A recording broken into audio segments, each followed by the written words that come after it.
Chile es el eje central del análisis que dedicamos esta tarde en Brújula Internacional. Hemos hablado a lo largo de estos días, desde que se conocieron los resultados de la primera vuelta, sobre este resultado preliminar, estos dos candidatos, Janet Jara y José Antonio Kast, que se medirán ahora en un balotaje para definir quién será o quién liderará el próximo ejecutivo en el país. Es parte del análisis que hemos hecho estos días, porque esta primera vuelta dejó distintos elementos para el análisis. Por un lado, también hemos revisado ciertos antecedentes, pero es importante seguir escrutando en la sociedad chilena, en los elementos políticos, económicos y sociales que han decantado en este proceso electoral, que es el proceso electoral que cierra este año 2025 en nuestra región. Por supuesto, le prestamos mucha atención a esto y vamos a conversar sobre esto. Vamos a seguir analizando este tema con Carlos Carrasco. Él es periodista y consultor político. Además, conoce muy bien la política y la actualidad chilena porque vive en el país. Tengo entendido que vives allí. Carlos, bienvenido. Correcto. Qué gusto tenerte aquí en Brújula Internacional. Muchísimas gracias, Natacha. Y bueno, como bien dices, ya más de 6 años conociendo la realidad y el contexto chileno. Y por lo tanto, bueno, estamos en un momento crítico en el país. Hay que entender que esta elección cierra el ciclo que se inició con la elección con 12 años de una dinámica donde hubo 2 periodos con Michelle Bachelet y también 2 periodos con Sebastián Piñera. Durante el periodo y el gobierno de Gabriel Boric se presentó la trágica muerte de Sebastián Piñera, pero al mismo tiempo ya la propia elección de Gabriel Boric abría un nuevo panorama generacional y también político del devenir en Chile. Y en ese sentido, esta nueva elección, donde hay 2 candidatos también diferentes al establishment anterior a Gabriel Boric, confirma que efectivamente Chile está en un nuevo ciclo político con una tendencia marcada a la polarización. Indudablemente es algo que ya se veía desde el año 2022 y que lamentablemente hoy por hoy se ve mucho más exacerbado. Carlos, qué importante es que estés aquí con nosotros, sobre todo porque vives de primera mano, ¿no? Cómo es la actualidad chilena, cómo es la sociedad chilena, y precisamente una proyección, un esbozo de lo que es la sociedad chilena estuvo representada precisamente en los funerales de Piñera. Ya que traes a colación este tema, cómo veíamos un gran acto de civilidad, un gran acto democrático, cómo los expresidentes, independientemente de la tendencia que tuvieran, estaban allí rindiéndole honores a Piñera. Esto es un ejemplo, ¿no?, para la región.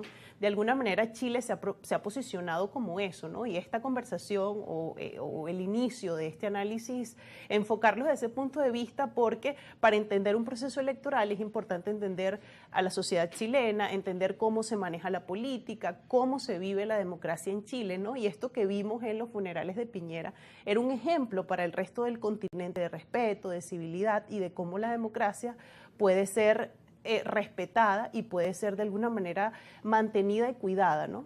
Sí, indudablemente la institucionalidad democrática chilena, desde el referéndum del no en 1988 y luego con el inicio de la concertación, que fue esta coalición de partidos de centro izquierda que dio apertura nuevamente a la democracia, la institucionalidad se ha profundizado. Hay que entender algo también. Piñera, dentro de este nuevo periodo democrático que arranca en 1991, Piñera ha sido el único presidente de derecha, pero no de cualquier derecha. Piñera, en su momento, para el referéndum del no en 1988, fue de los pocos que estuvo a favor del no, a pesar de ser de derecha. Es decir, era una derecha que no era pinochetista, y durante mucho tiempo el presidente Sebastián Piñera intentó crear lo que fue una derecha que no estuviese vinculada al pasado pinochetista. Esa derecha, lamentablemente, perdió las elecciones el pasado domingo en representación de Evelyn Matei, que representa Chile Vamos, que buscaba tener una mayor apertura democrática.